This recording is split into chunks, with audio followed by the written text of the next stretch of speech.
urang jo peng koperasi. Ajaib puang. Jadi pengen hana kepake liu urang yang jo nya. Mang kepuat jo. Tapi kejo bugo, kejo kanyan kejo bugo. Kiban kure hukum ji. Nyan puana modal sa urang yang jo. Sebab urang yang terima kagak tanggung risiko dan ganjaran dari pennya, dan urang yang juknya kan lihat kepega bahwa dosa katanggung gerok. Tabere ya waju kawajo. Dari nempuh dah ke musyawarah. Ilung pucuk mentau. Tapi dasar baik kapuruh lu, dasar katanggung gerok.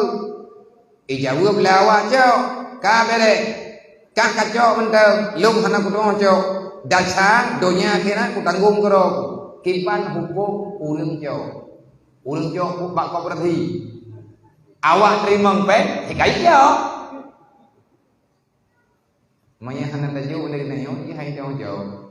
Ya raya ada sa awak jo. Maya hana tajo nayo kan jo. Nai jo. Man kai pegai tanggung geroi, hana nu. Hana ada sa, hai nau nau. Nau rương, ibu buat halal, ilake rumah udeu. Oh bek kamu buat asa rumah lo, hai tanggung jawab belum Allah Taala. Dan salung kutanggung kero rumah kah kabibian. Meh na rumah tanyo ikipa buat desa. Urang po rumah lebih raya desa ngawak buat desa. Pegawai na ayat tunggu wala ta'awanu alal ismi wal udwan. Jangan coba-coba haram hukum. Daripada aturan Allah, haram hukumnya kepada kita melegalkan, memfasilitasi, membantu orang-orang berbuat kemaksiatan.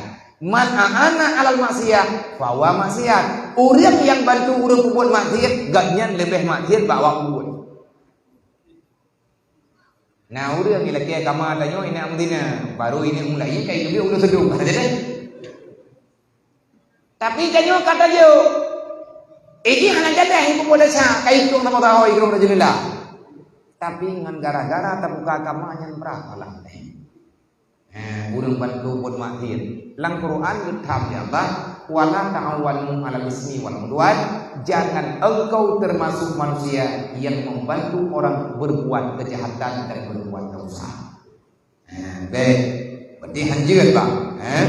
Daya jo dari tanyo, daya jo gugo. Nyanco pagiban le koperasi itu.